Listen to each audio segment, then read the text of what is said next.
Hello and welcome to the Actual Tech Media EcoCast. My name is Jess and I am excited to be here with you all today. But before we jump into our content, I have some basic information that I want to cover with you. All right, let's kick off our day here today by taking a quick tour of your audience console. And we're going to start with the questions window. So if you haven't already said hi, there is a whole audience of cool humans out there, so reach out and give a wave to the other members of the Actual Tech Media community. Now, keep in mind that if you do have any technical issues today, a browser refresh is going to fix just about anything. But if those tech gremlins are clinging on today, no problem. Just throw a comment in the question section and our crew will be there to help. We also want this to be an informative webinar for you, so throughout today's EcoCast, we hope you'll get engaged and ask all your burning questions. Not only will we have team members responding to you over a live chat, we will also have a dedicated Q&A session at the end of our presentations. Now, if we don't get to your question during the live webinar today, don't worry, because the awesome experts that we have here with us will be following up after we wrap. All right, next up, there's going to be lots of cool aha moments on the EcoCast today. And if you want to share those with your community, we've made it nice and easy for you. You can use the Twitter button right there in your audience console, and the hashtag for today's EcoCast will be automatically added to your post. All right, our last stop on this guided tour, be sure to check out the handouts tab for some awesome resources and takeaways from our speakers here today. We have an info pack collection, solution briefs, white papers, data sheets, free trials, ebooks, upcoming webinars, and more. So many great resources, so be sure to go explore. Now, if that wasn't enough fun, we also have some exciting prizes that we'll be giving away throughout today's EcoCast. I'm going to tell you a bit more about those later on, but a few quick reminders for you all. First, you do need to be here live in attendance at the EcoCast in order to qualify to win a prize, and we will follow up with all of you after we wrap. Now, all winners must submit an IRS Form W-9 to Actual Tech Media, and all winners must meet the Actual Tech Media prize terms and conditions. Now, if you don't know what those full T's and C's are, that's fine. We've got the full thing for you. Just head on over to that handouts tab, click in, scroll down to the bottom, and you'll find them waiting for you there.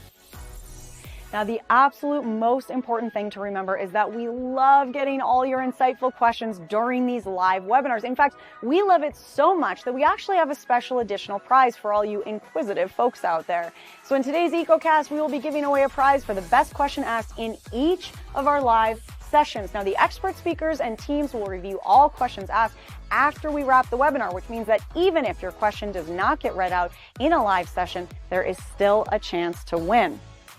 If you are a lucky winner here today and you would like to donate the value of your prize, we have several wonderful organizations that we partner with. So let us know when we follow up about your big win, and we'll get that rolling for you.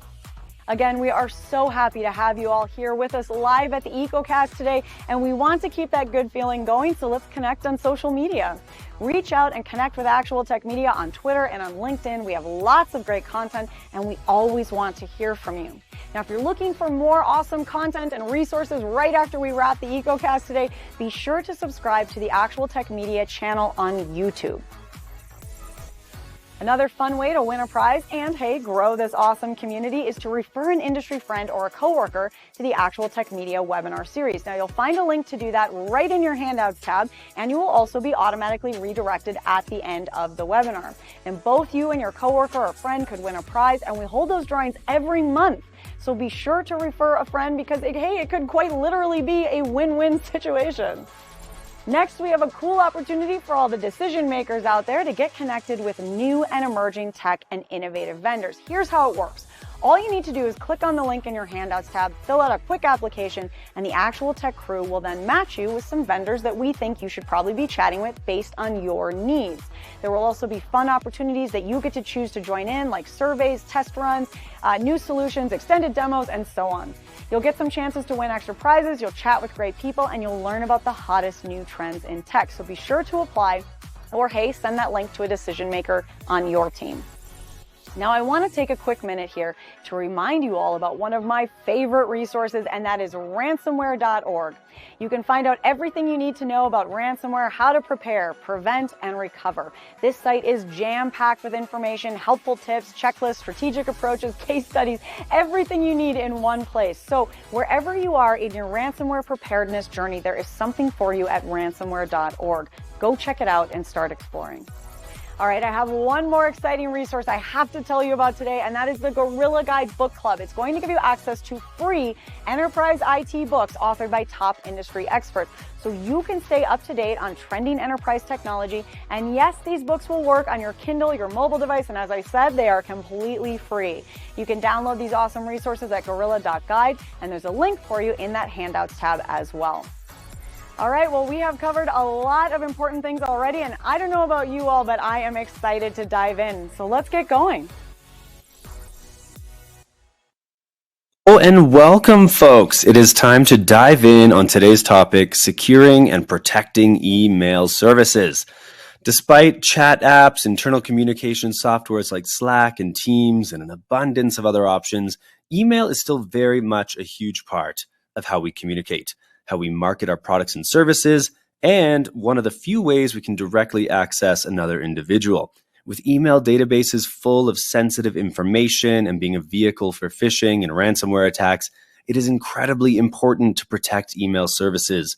Not only can there be effects to your company's reputation, but also data leaks and financial losses are just some of the potential unpleasant outcomes of compromised email services. Now, it's not all doom and gloom. The webinar today is about how to best secure and protect email services so that you don't have to suffer the aforementioned fate. I'm sure you are all ready and pumped to get started. So we're going to go through just a few last little bits of info, then get our speakers on out here with us.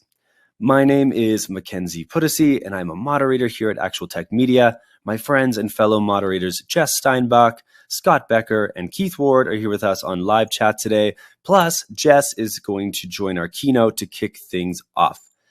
If it's your first EcoCast with me, it is great to meet you, and I thank you for being here. Now, I've got something more for you today than incredibly valuable information. I've also got some prizes. Yeah.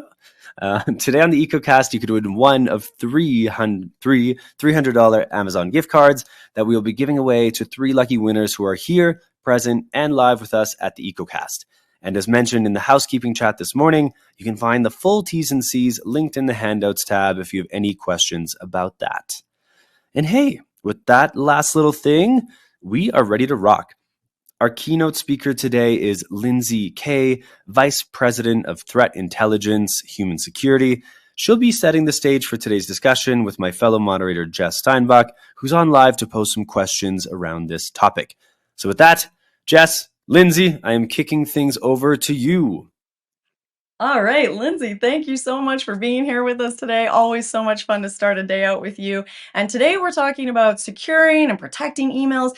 And I want to start out because obviously this is something that we're talking about a lot. And I think this is top of mind for a lot of folks in our audience today. But we narrow in, the topic tends to kind of gravitate around phishing. That's the number one thing that we're hearing and talking about today. So is phishing the only concern? Is it the main concern? What do you think? What do you got for us, Lindsay? Sure. So phishing is certainly kind of one major component of email security, but I'm going to look at specifically some other examples as well of different types of threats that we actually see to email services and then talk about them as defenders. So we're going to cover 3 today. So again, one of the biggest, like you said, and most well-known is that phishing. And I want to draw your attention to a relatively recent one that I found actually really interesting. So not just kind of like the general phishing we talk all about all the time, but this one is an example where TA4557, who is a financially motivated threat actor and also distributes the More Eggs backdoor, was actually targeting recruiters. So specifically in this, so once a recruiter responded to their email, they would send some kind of URL to a website that purported to contain a resume, or they would reply with an attached PDF or Word document. So they direct the victim to visit another website containing the resume. So what's particularly interesting about this and particularly insidious is that if you look at this campaign and you think about what a recruiter does as their job, they receive emails, oftentimes with attachments or links in them, from individuals that they likely don't know. So when you think about this, what does this mean for us as defenders? So a lot of us do have recruiters at our companies. So when we look to prevent a phishing campaign like this, it really forces us to rethink some of how we're addressing email security with our employees. And it sort of suggests that we really need to put a lot of the burden for securing these services back onto ourselves. as the organization. And we can't necessarily rely on all of our employees, especially those whose job duties require opening in emails and clicking on links many times a day, to be our only line of defense. So now when we think about outside of implementing our best practices outside of email, focusing on securing the rest of the network, this is something that when you hear from some of today's vendors, I expect them to be pretty insightful on and then give you some great strategies and tools to implement. So look forward to hearing from them later on. So, kind of jumping into some of these other threats, one of the ones that I wanted to talk about also is account takeover, in which a threat actor will attempt to gain control of an email account, such as those from your business, and abuse it. So, they'll likely do something like stealing sensitive data or contents of the emails. They might perform any sort of fraud and use it to gain additional access to other sensitive accounts in the network. And largely, they'll execute account takeover, also known as ATO, using things like stolen credentials, such as those purchased on the dark web. So while ATO is applicable to a wide variety of account types, its relevance to email is certainly important to consider, given what types of information we often exchange over corporate email accounts, some of which is company confidential, and the use of email as a registration platform for additional services, and the use of email often as a second factor of authentication for sites and services that require MFA. So as a result, it's important to consider implementing services that help mitigate the threat of ATO on email accounts. Additionally, previously I've talked a little bit about how to address some of the MFA concerns and challenges there. So if you have time, you can definitely go back and look into that. But there's definitely a lot of things out there that focus on things like hardware tokens outside of just using something like your phone or your email as the second factor. And with the prevalence of credentials being offered for sale on the dark web, the fact that credentials will continue to be stolen and leaked and often limited ability to do anything about those already out there other than force password changes for our employees, it's also super important to stop this threat at the usage stage, which is the case for conducting account takeover. And then finally, the final threat I would like to address today is business email compromise, or BEC. And that's a type of social engineering attack in which the threat actor uses email as the vector for impersonating someone the victim knows or works with. So they may conduct these types of attacks for the purpose of tricking the victim into sending money, giving authorization to transaction, or providing sensitive data that could be used in further attacks. So while conceptually this is somewhat similar to phishing, it really relies more heavily on social engineering and the trusted relationship the employee has with the sender of the email. So outside of education of employees around BEC, looking at email security rules you have in place and evaluating whether they can help protect against this type of attack is a great idea, a great place to start. So a few things to consider implementing, if you have not already, include implementing MFA to make it more difficult for a threat actor to access a business email with stolen credentials, like I talked about before. Implement detection of email inbox forwarding rules that would send emails received by those business accounts to some sort of external email address, which may indicate a threat actor is forwarding emails received by the account. Labeling any external emails clearly, as threat actors can use phishing domains similar to those of your organization in order to target employees in this type of attack. And this might go unnoticed by a potential victim who isn't necessarily paying attention to every single line of this email. And finally, please look forward to hearing from some of the vendors today as they talk about other threats to email security and what you can do about them. So yeah, any questions, Jess? Anything you want to kind of dig into more? Honestly, Lindsay, I love every piece of this. I think this was such an interesting conversation and a great way to kind of get started. I will ask you, I was going to say, no, let's get into our vendors, but I am going to ask you, Lindsay, in your opinion, if somebody out there is feeling a little bit overwhelmed in thinking about approaching their team and trying to target this really comprehensive email protection strategy that you've kind of outlined today with a lot of different facets, is there one place that you think would be the best place to get started? So outside of phishing, which I think is kind of a very easy one to get started with, and that's a lot about kind of understanding it because it is so prevalent. I would say something like ATO is kind of one of the biggest things. And it's not only relevant necessarily to things like email. If you have any sort of e-commerce, any sort of like website where you have the ability to log in, things like that, it's definitely something to consider. And there are a lot of great solutions out there. So as you start to kind of think about, what necessarily is kind of the most relevant to my organization and kind of what do I get my most bang for my buck? So really kind of understanding what that is and then how to prevent it not only helps some of your email security, but as you look across your organization to maybe your other platforms, it's something that's super relevant, continues to go on, and then we kind of continue to see as a threat. Yeah, and I'm gonna throw a little bit of a curveball at you as well, because I know a lot of times when we're talking about these things, it's easy to talk about it in a vacuum. It's easy to talk about it in a classroom or in a webinar. But then when we try to actually implement this, we run into all of the fun things around change management, and the human element comes into play. Mhm. So, have you heard, in your experience, have you heard an argument, a phrase, a conversation that you have seen be particularly successful when bringing these ideas to an entire organization? There's only so many ways that you can tell people, hey, don't get caught phishing because you'll get a bad phishing score in the organization. How do you make it real for the folks in the organization who are not thinking about these threats on the daily basis? And I know that's a big question. So if you have any thoughts, any advice. Sure. So one of the things that I've seen be particularly successful is not just placing the burden on employees where you kind of like try to trap them, right? Yeah. With some of those phishing emails, things like that, trick them into like, here's an email from your boss or something that's like so convincing, really kind of showing them that as the organization, as kind of the security and IT team, what you are doing to help make this easier for them, I think really goes a long way, because then it's not just, you're the bad guy and then dealing with the employee who's, going to get in trouble. It's really like, okay, here are the things that we've done to make it easier for you. Really kind of helps build a relationship and get some of their buy-in there. That's what I would recommend.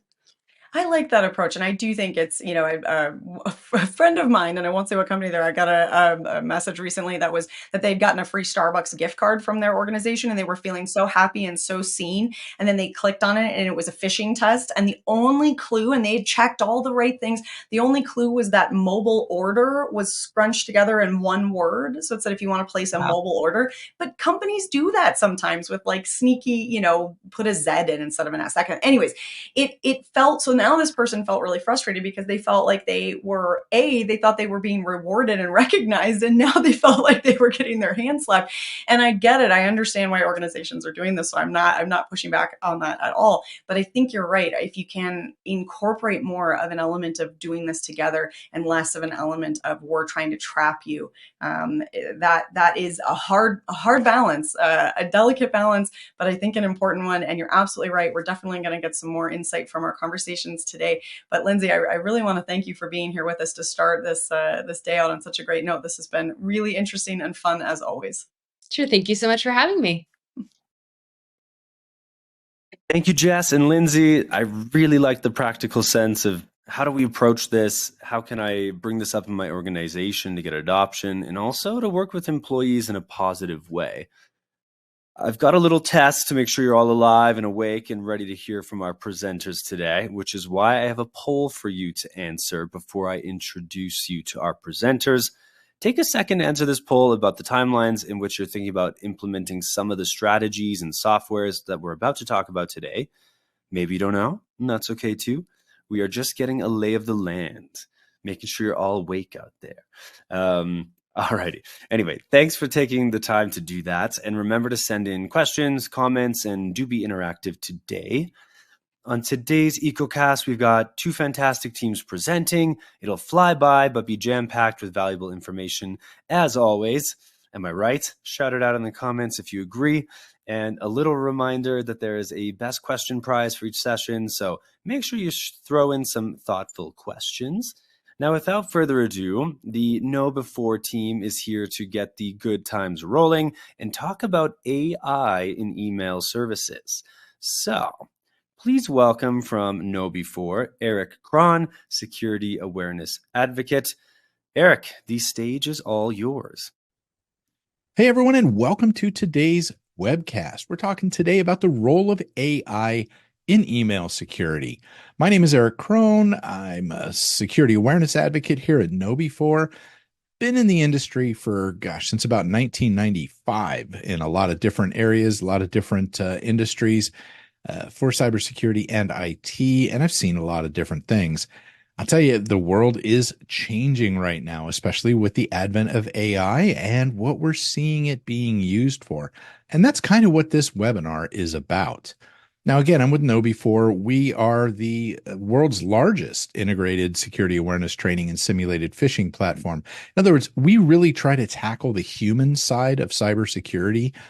We like to stay right on the cutting edge of that and try to help people defend against things like phishing, smishing, vishing, and all the social engineering type of attacks. And that's where I'm seeing AI is going to be kind of a big player in this.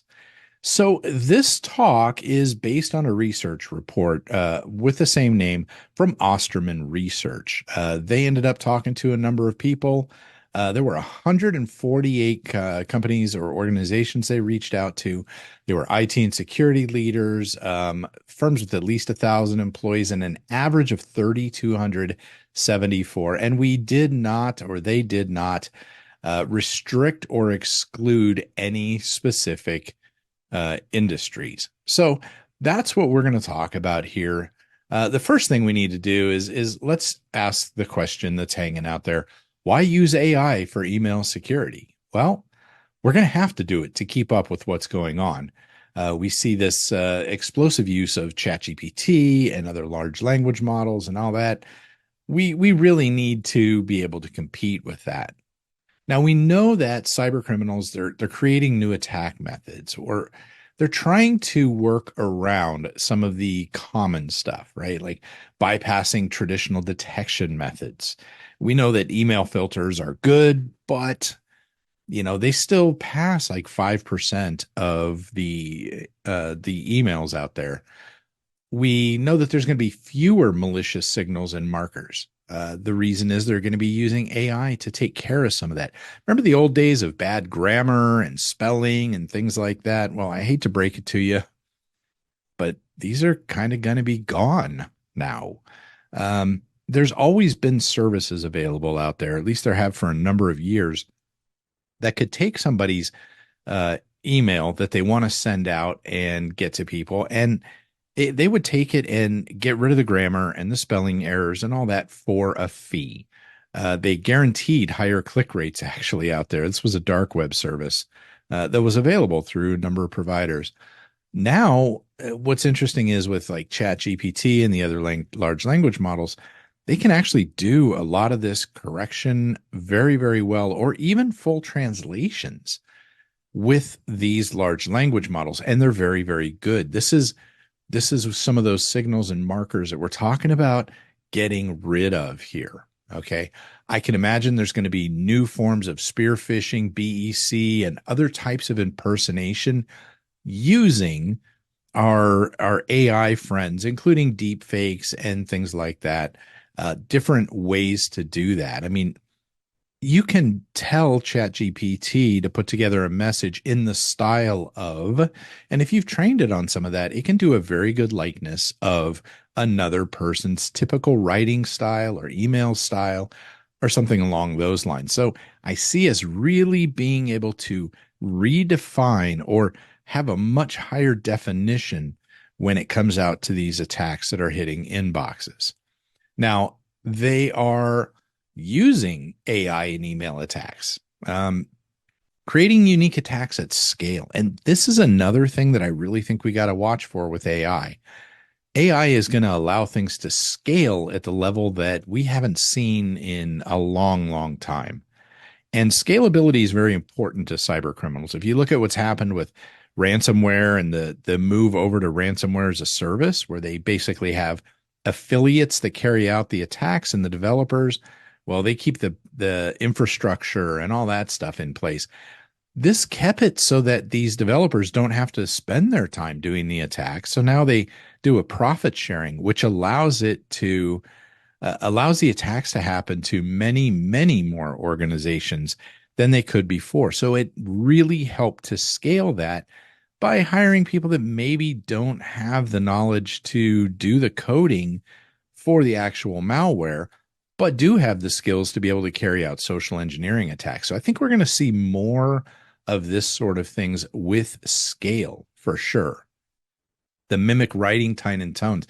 This is what I was just talking about, where you could say in the tone of such and such, or in the style of such and such, and it's pretty darn good at picking out some of the mannerisms and wordings and stuff like that we use if we give it some information. I know I've played around with it a little bit. If you haven't, it's kind of a cool thing to see how it can do that. And then, of course, like I said, improve the baseline message grammar quality. Again, there's been tools out there for it, but now it's essentially free. I think the other thing that we are going to see here is not only can they type something out and do a translation to English, but they're going to be able to do it to English for the US, English for the UK. They're going to be able to do other languages like that very, very easy compared to the way that it was before, and possibly even different dialects based on where a person is in the country. So again, I see us really being able to refine how these attacks happen and make them very, very highly defined when it comes to that. So what we do know is vendors, yeah, they're already reaching in. They're leveraging AI and email security already. They're profiling behavior of each sender. This is some of the stuff. Some of this, I got to say, it's still being developed, and it may be in place, but there's still a lot of work to be done. I mean, this is a new technology, folks, but I expect that this is going to get much, much better. Okay. Profiling the behavior and each sender and recipient. That's kind of a cool thing. Detecting anomalous patterns. And this is somewhere where I think AI is very, very good. AI can do pattern detection extremely well. Machine learning AI, it's great for looking at a baseline and going, okay, here we go. So if you can establish a pattern, now you can establish anomalies to the patterns. And man, I love the way it does. Like, for example, imagine your endpoint protection is sitting there on Bob's computer, and Bob has been doing the same thing every day. He's an accountant, and he opens Word, he opens Excel, does this, does that. The AI looks at that. Now, what if all of a sudden Bob's computer starts encrypting 100 files a minute, or something ridiculous like that, starts spitting off these really odd types of services and tasks? This is something that an AI-driven endpoint protection may be able to pop up and go, hold on a second, we're going to stop those tasks until we make sure that that's okay. That's some of the things that I see are going to be really, really cool with this. Now, detecting emails using AI and malicious intent. So AI-written emails, here's the thing. This is going to be a tricky one. And I'm always interested in people who are seeing this actually being done. But the difference between a regular email and an AI generated email is not going to be that different, I don't believe. And most of the time, what they're going to do is probably use AI to generate a base and then modify it from there. I know that's what I've done when I've used AI to be like, hey, make me come up with a couple of good ideas for stories or something like that about cybersecurity.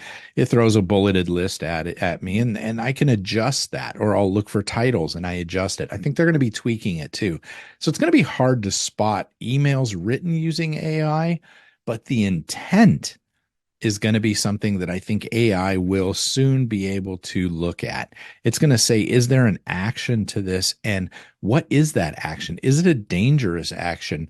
And then we may be able to work from there. I mean, let's face it, a lot of these attacks, these scams, BEC, it comes down to a couple of different things, right? Go buy gift cards. That should be a big red flag. Or go wire transfer some money, that sort of thing. The old we changed our account number. If we have AI looking for these sorts of things, the intent, it understands the intent of these, I think it's going to be very powerful. Are we there yet? Again, we may be mimicking some of that, but right now I don't think it's great at looking at emotion type stuff. However, it's definitely coming. And then creating derivative training data, stuff based on whatever went up there. So I think that this is some stuff that, I mean, we're already working on it here at KnowBe4. Other folks are working on it as well. I think it's a very cool thing that we're doing, but it does need to be done. So let's talk a little bit about some of the trends we spotted through this research of Osterman's. Okay. So trends in email and email security. Well, it shouldn't be a huge surprise, but email is a very high priority for most of the respondents to this. Okay. It's one of the top 3 is 52%. And if you look in the top 5, I mean, we've got a huge percentage there that say it's in their top 5. There's a reason for that. We know that this is what causes like the majority of initial network access problems. This is how people are getting into these networks. It just is, unfortunately. Some people say the human is the weakest link. I don't like that phrase at all. What I actually like to think of is the human is a pivot point between being proactive and reactive. So we know that we have a lot of these tools to try to catch the stuff before it gets to the person. If the person is socially engineered into taking an action, like clicking on a link and giving up their credentials or opening an infected document or something along those lines, that's where we actually turn around, and now we have to be reactive. We have to hope that our endpoint protection catches what's going on. We have to hope that we have technology in place that can take care of it. And so it's a pivot point between the proactive and now being reactive and hopeful that our tools will catch it. So keep that in mind. Good leadership really knows that this is such a high priority because of that reason. People are just targeted constantly. Now, the problems with email is, it's insecure by design. All of this stuff was just not really designed to be secure in the beginning. Look at the internet, right? The thing about the internet is you don't have to prove who you are to be on the internet. You can pretend to be whoever you want. You don't log into the internet. You may log into your computer, which is connected. There may be something that goes on in the background with your router, but that's not you. That's your location.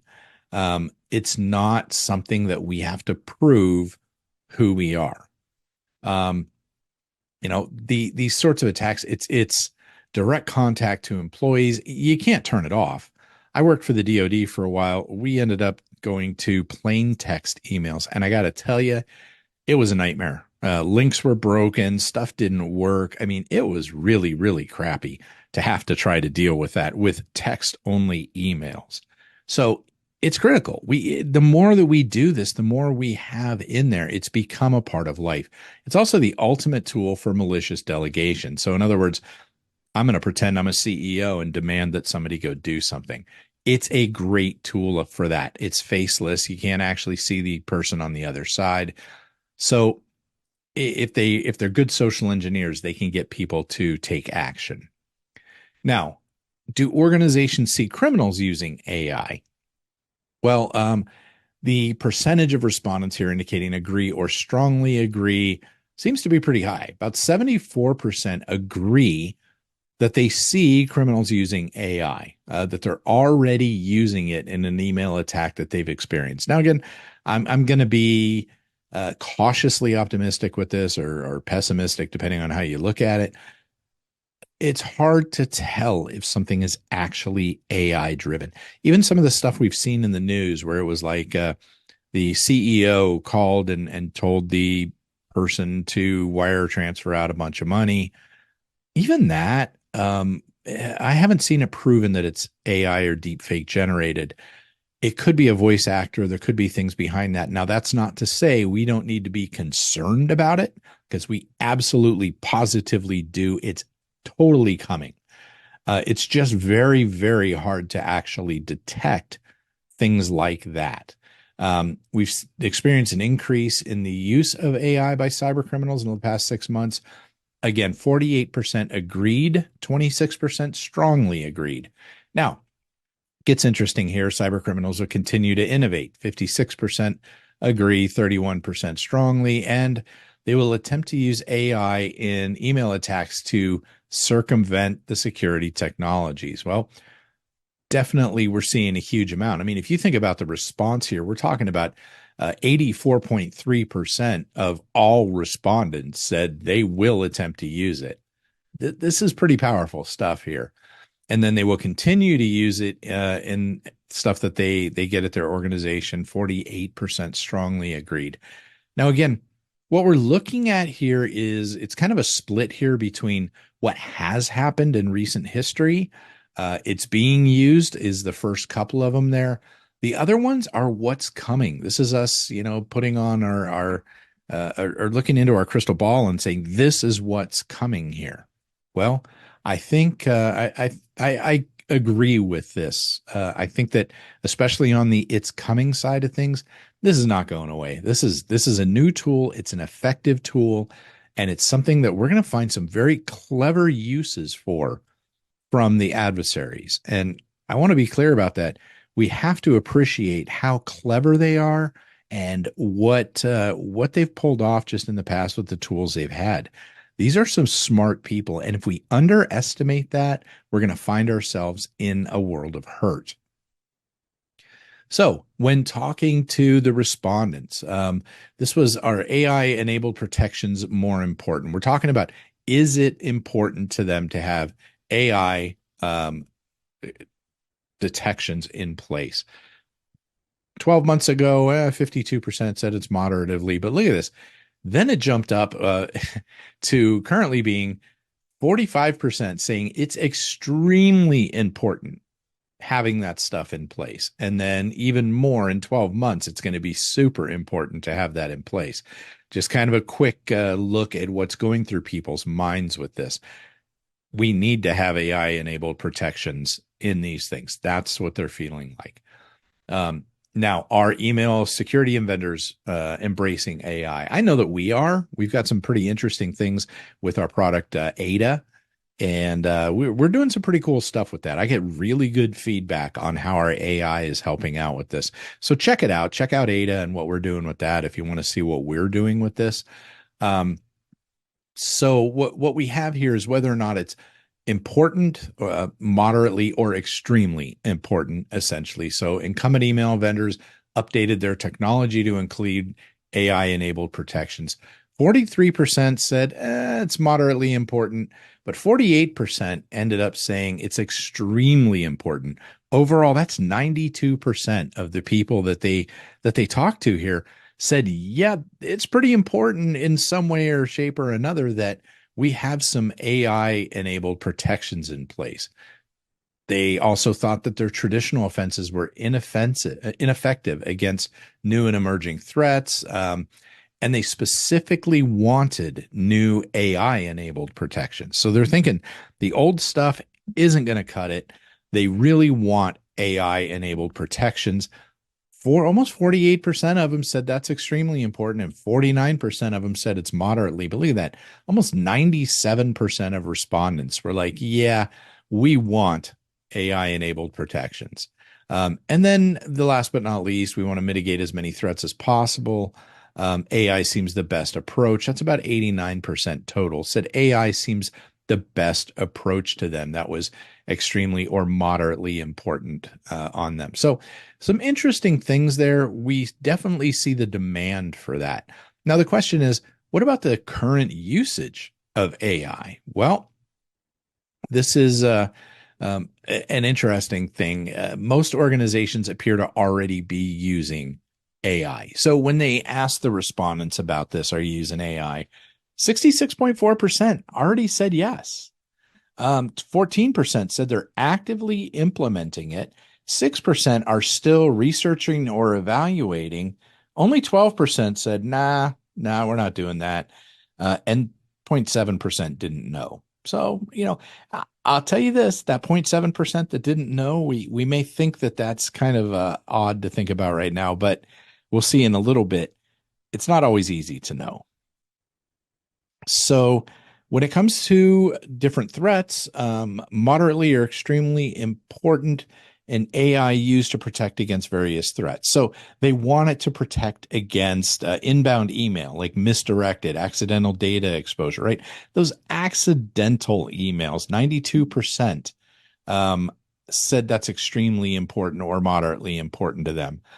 They want to use it to protect threats in internal email, person to person, right? Just the internal type stuff. Could be account takeover or internal phishing. I mean, we've seen that happen where a CEO's account gets taken over and an email goes out that says, hey, it would be great if everyone donated money to this charity, nudge, nudge, wink, wink. I think that's important for us to do. And it's a fake charity. We've actually seen that going out. So 91.4% said, yeah, I think it's pretty important that we use AI to protect internally. And then to protect against threats in inbound email, like BEC or invoice fraud, about 84%. Now, I did see that 92.2%. There's a lot more looking at the outbound than there is the inbound. And I'm kind of wondering if they're thinking more of it as a DLP tool than specifically for email security, right? We want to see what's leaving our network. So when we're talking about detection of efficacy, now here's what we're talking about. When we say safeguarded, that means status quo. In other words, they get better, we get better, they get better, we get better. Okay. So we're always on the same playing field there. I thought it was interesting. These respondents thought that 41% of them said that AI is helping us maintain the status quo, when 39% said, no, it's given us a little edge. Same with the misdirected emails. You can see here, general phishing attacks, 45% said it helped us stay where we are, and 37% said it improved it. So you can see a couple of things here. It's an interesting deal. It seems to be fairly consistent throughout that, but we're going to need these tools in order to safeguard, because it's moving so fast. So some organizations don't even realize they're already protected. I talked about this before. They're relying on an email provider who uses AI. Well, we don't always know what's going on in the background, right? Are our providers already doing that? Is an MSP running it through a piece of gear, that's handling your emails, that's using AI? We may not know that. We may be using the tools, but the priority focus is elsewhere as well. And what we do find is most of them, though, they intend to embrace additional tools over the next 24 months. In other words, they want more. And sometimes that's good. But one of the things that came up in this that I didn't kind of point out here is the fact that many of these folks here, they're using multiple tools because they don't think that one is enough. And that's what we're talking about here with embracing additional tools. They may run it through multiple email filters. So having said that, I know this was pretty short, but best practices, if you can't see new threat methods in email, you may not have visibility. You may want to look at that. Either it's not there or it's not being detected. And given some of these jumps that we have, detection may be an issue. Technology, process, and people, still the order of the day, and AI does not eliminate the need for cybersecurity expertise. And here's the conclusion. AI in email security is already essential, and it's inevitable. It's going to keep coming, and we do, in fact, need it. So check it out. Thank you very much. This is my contact info. If you want to reach out to me and chat on LinkedIn or Twitter or any of those places, I would be happy to have a chat with you. Thank you so much. Have a great day. Thank you so much, Eric, for that awesome presentation.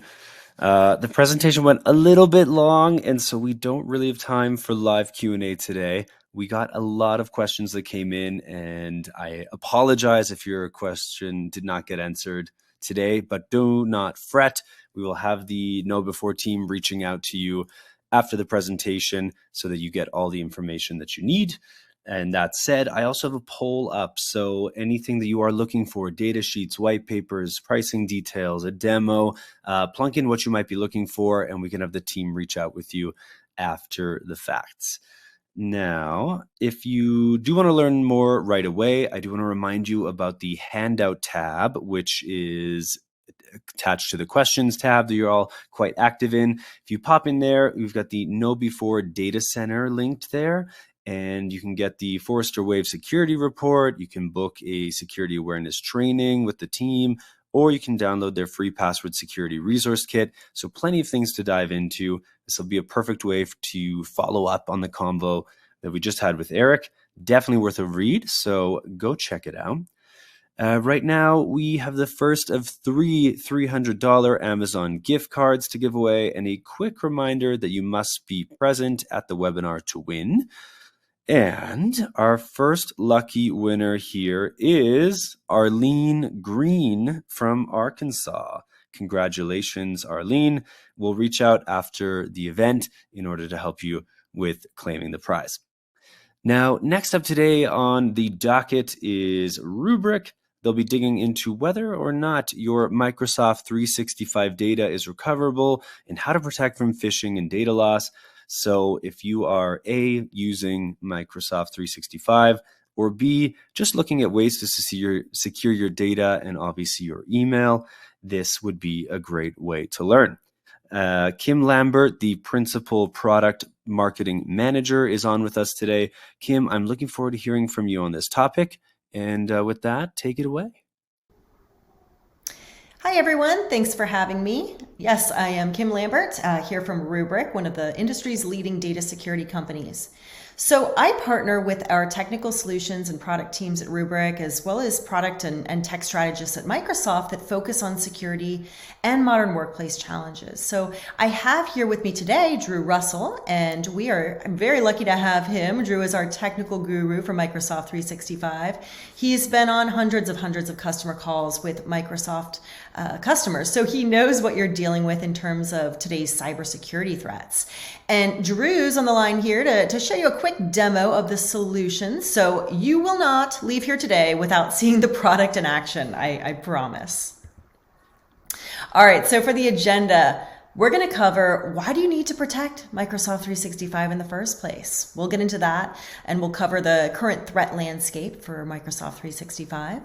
We'll then get into what needs to happen for you to be cyber resilient, and I'll explain how Rubrik Protection complements the native Microsoft 365 toolset, which you already have, working together with Microsoft as a strategic partner with you in mind to help you ensure that you can recover your data when you need it.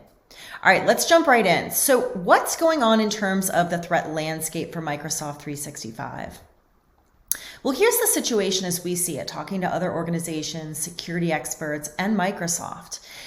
Microsoft 365 is a tier 1 business critical application, just like the other SaaS apps you use to run your business. Without your 365 data, Mailbox, SharePoint, Teams, OneDrive, your users are down. They're unproductive. And if you're in IT, guess what? You're the one then left scrambling if it's down. So unfortunately, targeted threat groups now know also how important this data is, and they're investing a lot of time, a lot of money into understanding how to launch successful ransomware attacks, different types of cyber attacks against it, and they're maliciously trying to delete files. So the threat is real. We've seen data that says 71% of Microsoft 365 users have experienced an account takeover. That's a stat not on this slide. 85% of users have experienced an email breach as well. So there are brand new threats and vulnerabilities that are being discovered monthly. And these are just a handful of articles over the past year or so. And this proves that hackers continue to get even more creative. They're leveraging session cookies to bypass multi-factor authentication. They're exploiting what once was a technical differentiator for Microsoft 365 to now being used to hold cloud files hostage. Phishing campaigns are evolving. They're cumulative based on hackers getting more advanced each and every month. Now, what's interesting is even the US government, CISA, they're warning Microsoft 365 users about targeted attacks, and they're issuing announcements and alerts via the Cybersecurity and Infrastructure Security Agency website. So you know it's serious, right? They're getting in using legitimate global admin credentials, and they're exfiltrating data, sensitive internal data, customer data within Exchange, and other 365 applications. So it's clear that despite investments in infrastructure security tools, cyber criminals are still getting through to your data, and even your data backups. And when they take your data down, especially your Microsoft 365 data, they can take down your entire business. So this leads us to a couple fundamental questions, right? So number one, would you be prepared to recover your Microsoft 365 data if you were hit by ransomware? And two, are you in a position to recover from data loss when data is targeted by a rogue user or even just accidentally deleted, which 80% of Microsoft 365 users have actually experienced? In many cases, probably not. Because although Microsoft is responsible for keeping its cloud functional, according to, of course, the shared responsibility model, its subscribers, that's you, are responsible for protecting the data that you create within Microsoft 365. So on the left is an actual screenshot from Microsoft's best practices online documentation. It's in an article called How to Recover from a Ransomware Attack. And the very first step in this documented process is for customers to verify your backups. And then they call out specifically how it should be your offline backups. So the screenshot on the right is the Microsoft Services Agreement itself. So that's important because they're specifically recommending backing up your data using a third-party backup service. So when it comes to your enterprise today, it's all around adding multiple layers of protection to your overall threat response. So perimeter security, network security, endpoint security, and application security. But of course, it's not a matter of if, it's a matter of when these layers are going to be breached. So no matter how much you've invested in them, they're certainly very important, but guess what? It still happens. So when you think about the SaaS space in general, those layers that are part of the traditional defense and depth strategy are managed by your SaaS-based platform vendors. And it's part of why you make the switch to SaaS in the first place, right? Where the provider is taking ownership of those security layers. But this can make your life easier from a security perspective and put security out of your purview. But keep in mind that those layers for enterprise security are different for SaaS. So for the SaaS-based world, those layers become identity and authentication layers. And the main entry point into the SaaS-based world is your user credentials and user logins, what threat groups actually use to gain access. For Microsoft 365, you also have, of course, the Microsoft native tool set. And they do follow some important concepts of zero trust data security. So trust no one, assume compromise for protection.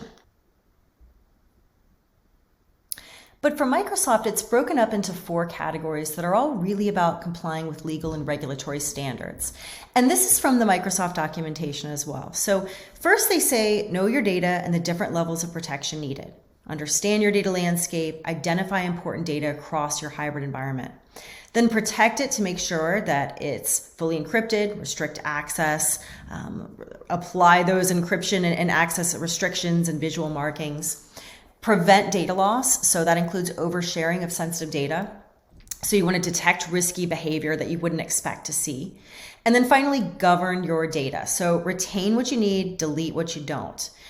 Because if the data is not in your environment, it can't be compromised. So in that regard, you want to automatically retain, delete, and store data and records for compliance as needed. And this is all well and good. But let's bring to life an actual ransomware attack, this type of scenario to life. Let's bring it to life to show you an example of how this would play out, even with these world-class Microsoft security tools that you rely on. So the way we see breaches is typically through compromise of admin credentials. And there are a lot of different ways that this can happen. So once an attacker has the global admin credentials, they essentially have the keys to do almost anything. And what they'll typically do is they'll start by exporting data to their command and control servers, then delete some or all of your data, often by manipulating those retention policies that you have in place to delete your data. And then they drop the ransom note. Okay, so what do you do next? Do you restore from retention? Well, keep in mind the retention policies may have been manipulated to delete the data in the first place, because hackers can utilize the delete functionality of retention policies to remove all data from the environment automatically. Now, when that happens, there may not actually be even anything left to recover. And the issue in Microsoft 365 can be how complex it is to understand how to recover the data. So, for example, Exchange Online in particular requires some considerable skill and support when you're restoring deleted items. Now, if you have some data on litigation hold, that may be something you're thinking you could do. You could try to possibly restore it from that, but it's not straightforward. This could take days. It's really not a viable backup strategy, and there's no guarantee of recovery if you've been attacked. So then you're stuck negotiating or paying a ransom. And we're noticing that potentially other cloud accounts as well as data centers are breached as well. So if you think about Microsoft 365's tools as part of your defense in depth strategy, you have identity and authentication layers. Yes, you have that. But those identity and authentication layers can be breached. So if that happens, where does that leave you? Well, Microsoft recognizes this, and that's why they took an equity stake in Rubrik. They see us as a leader in data security that they want to partner with. We work very closely with them as a strategic partner. So a tight technology and development interlock at the engineering, at the product levels is really key to how quickly Microsoft customers can benefit from Rubrik's security innovations and how effective the data protection is based on our deep integrations with Microsoft products and shared security insights. So this partnership works so well because we have a joint zero trust approach to data resilience that integrates with native Microsoft security and access features. Because at Rubrik, we know that achieving the promise of zero trust security, it clearly requires more than just traditional infrastructure security methodologies. It requires data security that restores data combined with infrastructure security to help you fully secure your data assets. And then, of course, secure your business so you're able to defend it against cyber attacks. And to do that, Rubrik takes a three-pronged approach. Data resilience, so cyber-proofing your backup data from insider threats and ransomware with air-gapped, immutable, access-controlled backups. Data observability, so continuously monitoring that data for ransomware, pinpointing and managing sensitive data exposure in an attack scenario, and hunting for indicators of compromise. And then data remediation, both surgical data recovery and mass or granular recovery to rapidly restore your apps in the enterprise, your files, your objects, while at the same time looking to avoid malware reinfection that can be a risk when you're restoring from a compromised backup of your data. And this all happens within SaaS-based Rubrik Security Cloud. And with Rubrik Security Cloud, you can keep your data secure, you can monitor risk, and you can quickly recover it wherever it lives across enterprise, cloud, and SaaS like Microsoft 365. Because while Microsoft offers tools to help you control access, to keep attackers out, the compliance tools, again, to help you schedule deletion so you don't keep data longer than you need to, the classification and search tools to help you comply with certain regulations and e-discovery.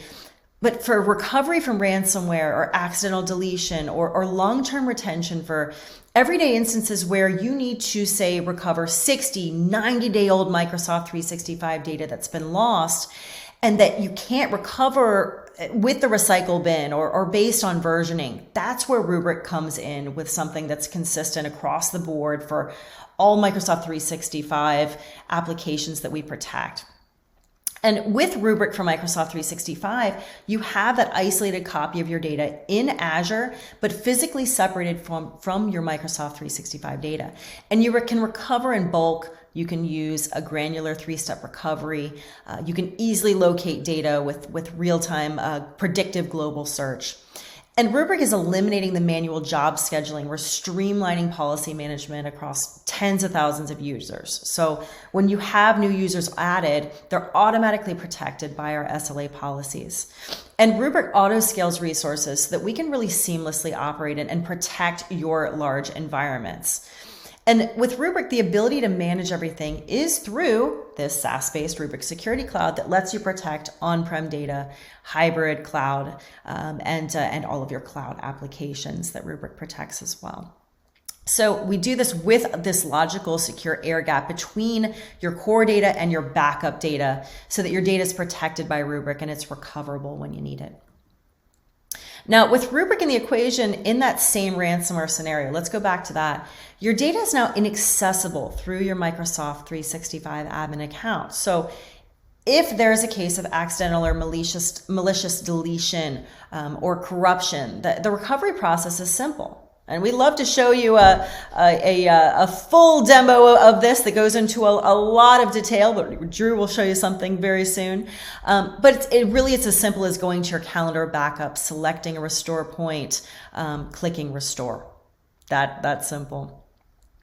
But our story is never complete without having some proof points to back it up. So don't just take it from me. We have customers across a variety of industries, so finance, healthcare, retail, everything, who are relying on this protection from Rubrik to protect their data and not have to pay the ransom if their Microsoft 365 or data across their other environments is attacked. So these are a couple of customer use cases, some stories I can share with you before we hop into Drew's quick demo.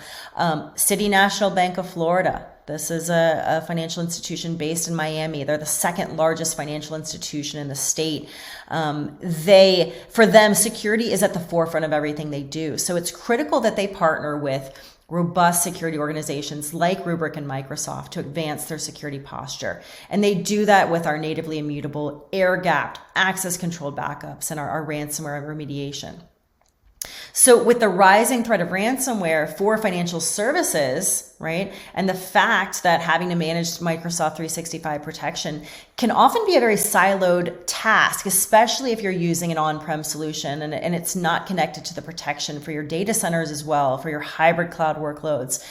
For them, Rubrik was very much key in this regard. So they were able to really quickly and easily implement Rubrik Microsoft 365 data security to over 1,000 users at scale, to integrate with Azure Stack and have a uniform scalable solution to help ensure their data is recoverable and it's available for their BCDR, their business continuity and disaster recovery efforts 24/7. Another one, J.E. Dunn. This is the story of how Rubrik has brought them peace of mind. And while Microsoft Exchange Online natively gives them the ability to configure retention policies, they didn't consider this approach for data protection because of the design of retention policies. There are scenarios in which they wouldn't be able to recover emails with the native tools. So they didn't feel that litigation hold provided their business with the true data protection for emails. And that's where Rubrik came in. The test for J.E. Dunn came when they found themselves in a situation where an email inbox was hard deleted. And with Rubrik, they were able to quickly restore the 20 gig inbox and keep related project operations on schedule. So this was a big win for them because they avoided unnecessary downtime and risk to their projects. So a couple of things they experienced with Rubrik for Microsoft 365 is, of course, fast setup. It only took them 5 minutes to build and apply the SLAs. They took total control of their data, of where their data is stored, since they were able to keep their data in Azure and physically separated. Lots of save time. So they used to have to check if an email is older than 30 days if they wanted to recover that email. But now they can just skip that step with Rubrik. They can go straight to recovery. Last example. University of the Pacific. This university is protecting Microsoft 365 with Rubrik. And while they didn't have to deal with a disaster scenario, they were working with a larger audience and need just as much protection. So with Rubrik, the team here feels confident that their mailboxes are protected. Once again, lightning fast setup. It was a snap to set up their integration and instantly protect 4,000 accounts with one SLA. They had 50% plus faster inbox restores, so they can recover a complete inbox in little more than an hour, something that previously would have taken them a few hours, since they would have needed to restore a complete volume to recover a mailbox. So what was previously a cumbersome, time-consuming process has now really been completely simplified with Rubrik's ability to perform granular 365 restores. They're now able to restore users' email in minutes, and that's something that previously took much, much longer to recover. So in all these cases, it's something where Rubrik is something that they can rely on to recover their data when they need it. They have that cyber recovery in place when they need that as well. So how does this protection that allows for fast mass enterprise scale recovery work anyway? This is a question people want to know. Okay, how does it work? First, how do we connect to Microsoft 365? Rubrik runs a SaaS control plane. So when we protect your data, all we do is connect via API directly to your subscription in Azure. And we do a one-time authentication, so we never store your credentials. Once we make that OAuth connection, we start to deploy enterprise apps, and that allows us to read a bunch of data to push it back through. And when Rubrik takes the backups, the data is moved out of your tenant altogether and stored in a Rubrik hosted tenant in Azure. Now, this allows us to create a resiliency layer, an air gap. Because again, the only thing that interacts with your data is Rubrik's application. And if an attacker gets in and gains those global admin permissions, they can't access the backup data. So it's actually stored in physically separate data centers managed by a separate application. All the data is encrypted. On the back end, Rubrik's providing all the storage, and you're consuming this as a service. So it's pay per user per year, and we provide all the storage needed from an Azure perspective. So that's the piece around the architecture. Now, how do we achieve the reliability? So Microsoft APIs, they can be tricky to work with. So how do we optimize that? From a management standpoint, Rubrik manages everything through our SLA policy engine, an SLA domain. You just set the RPO, the RTO, you tell Rubrik how often to back up. You set the retention, you assign the SLA domain to M365 resources that you want to protect. On the back end, we're really reliable because we integrate with both the app-specific APIs in M365 as well as this overarching graph API. So by using multiple APIs, that's helping us ensure that we can handle failures as they occur. Because if you're familiar with Microsoft, you know that the failures can happen. And so look on the right here, this is showing how often these APIs can fail because so many people are accessing the application. So to combat this, at Rubrik, we've optimized the workflow so that if you're taking a OneDrive backup, for instance, and that API is unavailable, we can fail back to Graph and vice versa. So this really allows us to be extremely reliable to help you ensure you get a good baseline backup and that the tool is actively backing up data and remains at 100% compliance. So that's the first piece, is the API and handling failure. The next big constraint in Microsoft's ecosystem can be the throttling. So when you push back large amounts of data from Microsoft, you're throttled. Why?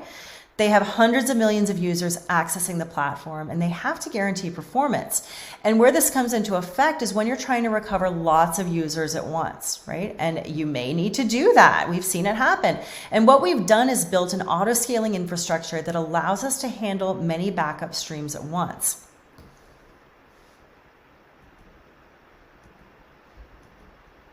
So we can load balance and we can spread the throttling across many enterprise apps and resources. And this allows us in a recovery to deploy many enterprise apps, hundreds, even thousands at a time, to ensure optimal performance. And it's all about how many jobs we can run at once. So think of it this way.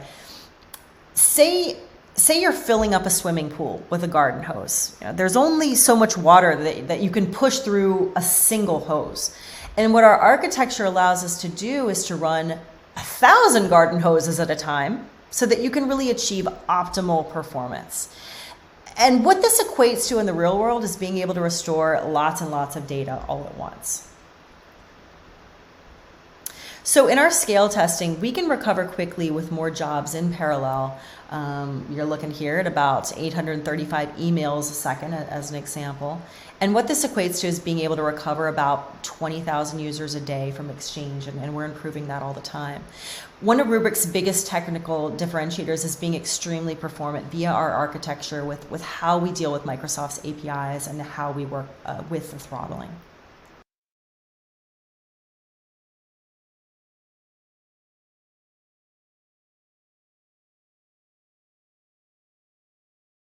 Thank you, Kim, for that insightful walkthrough of how Rubrik and Microsoft 365 work hand in hand to secure email data. We did have a demo plan from Drew for you today, but there seems to be a wee case of the tech gremlins, and it looks like we'll have to be moving on to wrap up the webinar. For everyone out there in the audience, you'll see that I put up one last poll. I know your fingers are warmed up, so go hit that now. Again, this is your wish list, your easy button. You want good information, so click on your preference and the team at Rubrik will hand it right to you. That said, we won't be able to do a Q&A, and any of the questions that you did put in, we will be answering after the fact. The Rubrik team will reach out directly to you and make sure you get all that valuable information. Also, don't forget about the handouts tab where you can get Rubrik's ebook, Zero Trust Data Security for Microsoft 365 with Rubrik and Microsoft. So if you are using Microsoft 365, an amazing resource. Definitely go grab that now.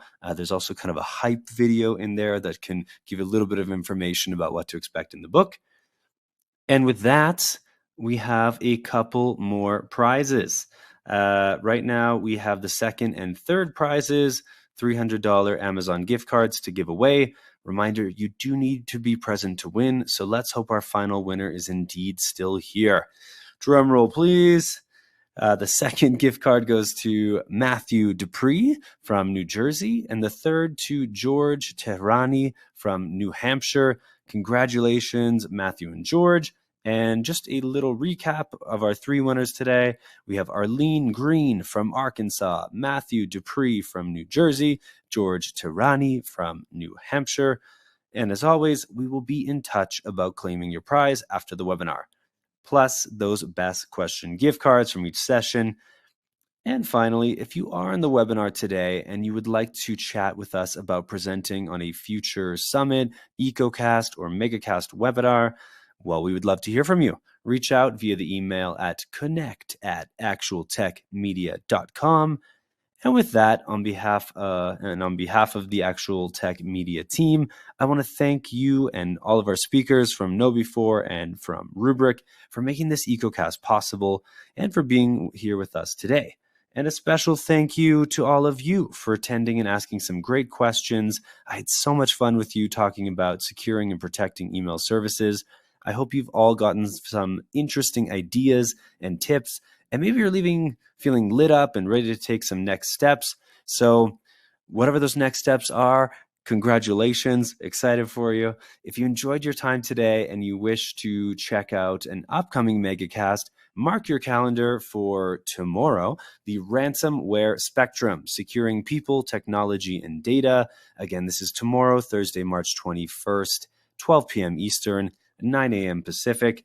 This is a big session. We have 10 presenters, so if you are at all looking for information on the ransomware spectrum, this is an event that's definitely worth signing up to. Highly recommend it. Not to mention, I'll be there to guide you along. So have a fantastic day, folks. That is everything from me. I hope to see you all again soon, and until then, have a magical day.